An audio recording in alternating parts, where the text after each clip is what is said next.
Hoje no nosso canal Espiritismo em Pauta eu vou apresentar um vídeo para falar da biografia de Ernesto Bozano.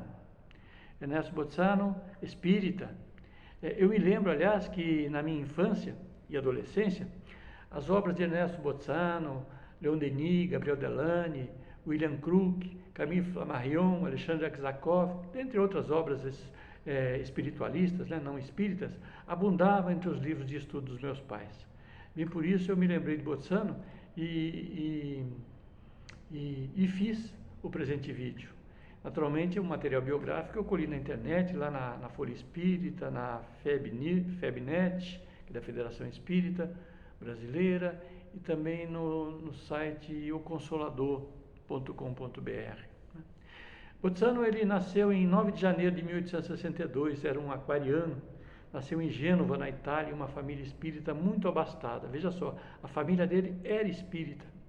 E sendo o quarto de 5 filhos dos seus pais, ele desencarnou em 24 de junho de 1943, aos 81 anos de idade.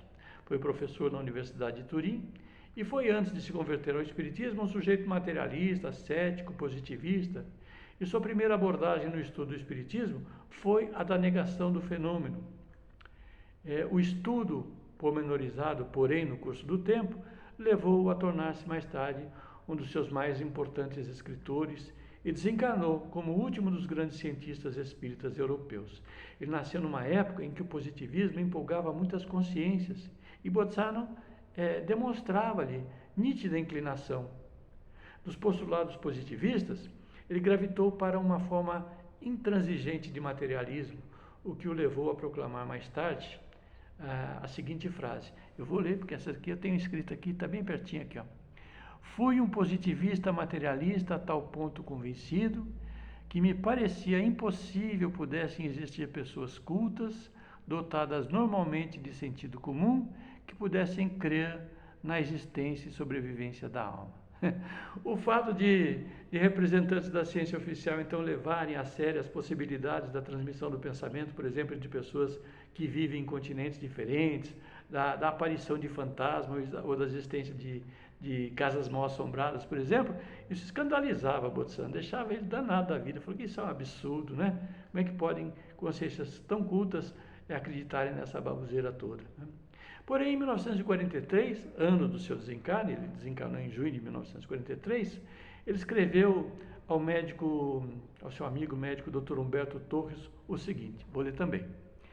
Havendo nascido numa família espírita, tive à minha disposição os numerosos livros que meu pai adquiriu e, além disso, durante toda a minha vida, a aventura de presenciar vários dos interessantes fatos neles relatados. Isso ele escreveu no ano do seu desencarne a seu amigo Humberto Torres, Dr. Humberto Torres. Suas primeiras incursões nos estudos do fenômeno espírita foi através dos trabalhos de Alexandre Aksakov, em animismo e espiritismo, e os fantasmas na sala de estar de Gurnis Mears, acho que é assim que pronuncia, e que o converteram definitivamente em um pesquisador psíquico. Mas ele não leu apenas essas obras, naturalmente, resolveu dedicar-se com afinco e verdadeiro fervor ao estudo aprofundado dos fenômenos espíritas, pela leitura das obras de Allan Kardec, o codificador, de Leon Denis, Gabriel Delany, William Crook, entre outros. E como medida inicial para um estudo profundo, Bozano organizou um grupo experimental do qual participavam muitos professores da Universidade de Gênova. E no decurso de 5 anos consecutivos de trabalho desse grupo, graças ao intenso esforço desenvolvido, esse pequeno grupo propiciou, então, vasto material em imprensa italiana e material que ultrapassou, inclusive, as fronteiras da Itália, chegando a outros países. O grupo havia obtido a realização de quase todos os fenômenos, culminando com a materialização de 6 espíritos de forma bastante visível e com a mais rígida comprovação. Era um grupo honesto, né? E dentre as mais de 35 obras escritas por Bozano, eu anotei alguma delas aqui, que eu vou citar. Deixa eu ver aqui. A Crise da Morte, a Hipótese Espírita e as Teorias Científicas, Animismo ou Espiritismo, Comunicações Mediúnicas entre Vivos, Pensamento e Vontade, fenômenos de transfiguração, metapsíquica humana, os enigmas da psicometria, fenômenos de telestesia, entre outros, né? E o seu devotamento ao trabalho fez com que ele se tornasse um dos mais salientes pesquisadores dos fenômenos espíritas, graças, repito, ao seu devotamento. Impondo-se pela projeção do seu nome e pelo acendrado amor que dedicou à causa que havia esposado e que havia defendido naturalmente com todas as forças de sua convicção inabalável. Interessante, né? Que ele nasceu em família espírita, ele era materialista convicto, converteu-se ao espiritismo e se tornou um dos seus mais árduos defensores, a ponto de desencarnar como último dos grandes cientistas europeus na defesa da doutrina espírita. Em 1920, ele conheceu Gastone de Boni, que após a morte de Bolzano, herdou todo o material científico e depois criou uma fundação, se eu não me engano, Bolzano e de Boni. Tem todo o material pesquisado pelo Ernesto Bolzano e tem uma farta literatura sobre o espiritismo. Ele foi presidente de honra do 5º Congresso Espírita Internacional, realizado de 1 a 10 de setembro de 1934, em Barcelona, Espanha. E por sua atuação e obra, ele recebeu uma belíssima medalha de ouro dos espíritas ingleses, que continha a seguinte frase, eu vou ler aqui.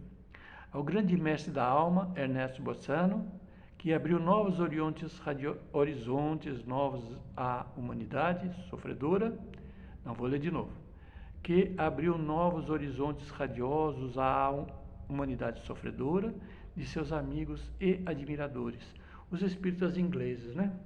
A título de curiosidade, vale lembrar, essa biografia, naturalmente, eu não fiquei preso aos acontecimentos sucessivos, né? Eu estou mencionando alguns que eu anotei.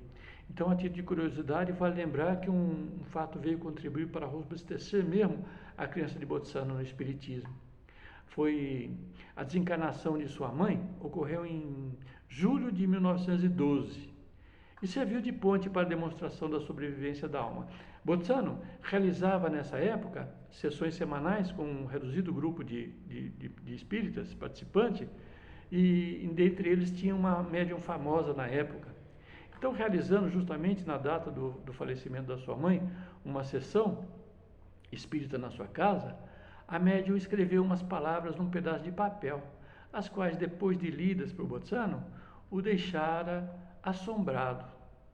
Ali estavam escritos os 2 últimos versos do epitáfio que naquele mesmo dia ele havia deixado no túmulo de sua mãe. Ou seja, ele foi ao cemitério durante o dia, visitar o túmulo da sua mãe, emocionado, escreveu alguma coisa num papel, 2 epitáfios no caso, né? Um epitáfio, os 2 últimos versos, e ele deixou ali, e os 2 últimos versos foram recitados pela médium, que sequer conhecia a mãe dele, que sequer havia ido ao cemitério e constatado o bilhete que ele deixou lá, não é? Então, isso o deixou realmente impressionado, né? Ernesto Bolzano, ele produziu mais de 60 obras em toda a sua vida. Essas obras estão disponíveis em português, na chamada Obras Completas de Bolzano. Suas monografias foram colecionadas no livro Seleções, da mesma série, editada pela livraria Allan Kardec, editora, em 1949, tradução de Francisco Clores Werneck. Ele nunca mesmo negligenciou suas pesquisas, tendo participado de inúmeras sessões, por exemplo, com Eusápia Paladino, que era médium de efeitos físicos famosa, outros também trabalharam com ela, né? Ela foi um dos maiores médiuns de efeitos físicos do seu tempo, que se tem notícia, inclusive, né? E Bolzano, então, trabalhou ali com Eusápia Paladino. Então, nessa reduzida biografia que nós fizemos do nosso irmão Ernesto Bolzano, nós pudemos observar que quando o sujeito é honesto e ele não duvida por duvidar, ele pesquisa, apesar de ter nascido em família espírita e ser materialista por longo tempo, ele ficou intrigado com os escritos de seus iguais, né, dos seus companheiros da sua época e outros que escreveram mais tarde, né? Ele lendo todas essas obras, achou interessante, isso parece que pode produzir alguma coisa boa, vou pesquisar, e pesquisou, e deu no que deu nas obras de Ernesto Bolzano, um espírita que deve ser conhecido, porque reconhecido ele é entre nós. Comente aí o nosso vídeo, se você quiser comentar, naturalmente. Compartilhe o vídeo espírita, é importante que outras pessoas saibam que o espiritismo não veio só de Allan Kardec, né? Allan Kardec foi quem codificou a doutrina, transformando aquelas manifestações que eram naturais desde sempre na humanidade em algo inteligente, inteligível, inteligente, e que, tendo codificado a doutrina, teve muitos outros seguidores, porque, como eu já disse em um outro vídeo, a espiritualidade não mandaria Kardec sozinho entre nós. Muitos, dezenas, se não centenas de espíritos vieram ao mesmo tempo, um bocadinho antes e um bocadinho depois de Kardec, a fim de consolidar a instituição da doutrina espírita. E Ernesto Botzzano foi um deles. E vamos adiante.